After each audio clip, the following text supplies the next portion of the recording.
হয়, আজি পহিলা বহাগ অৰ্থাৎ মানুহৰ বিহু আৰু মানুহৰ বিহুক লৈ এতিয়া ৰাজ্যৰ বিভিন্ন প্ৰান্তৰ লগত নাম বস্তুটো উৎসাহত হ'ল দেখিবলৈ পোৱা গৈছে।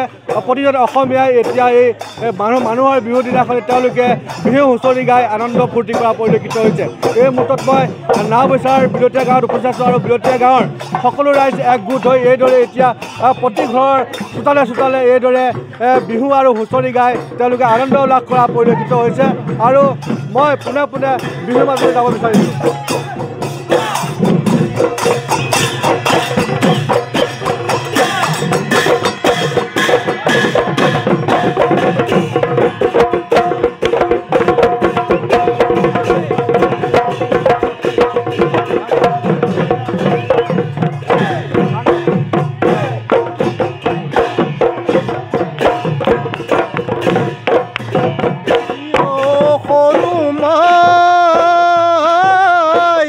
তোমাৰ জানো বিহু লগা নাই,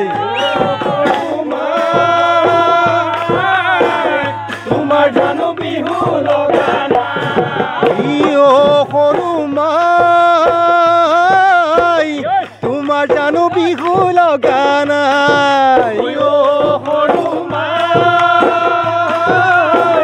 তোমাৰ জানো বিহু লগা নাই। ঐ আহিল বসন্তৰ বা ৰম ৰম কৈ পুৰেগা, আহিল বসন্তৰ বা ৰম ৰম কৈ পুৰেগা, পুলিৰ মাতে কৰি জাগ পাই সৰু মাই ওলাম কৈ গামোচা বৈছানে নাই, ওলাম কৈ গামোচা বৈছানে।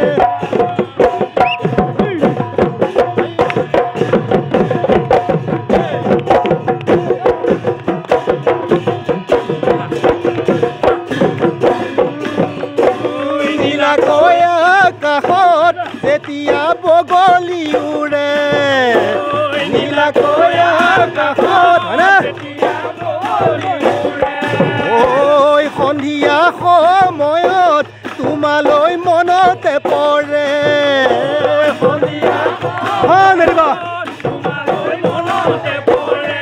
ঐ বগাকৈ বগলী উৰে জোৰে পাতি, বগাকৈ বগলী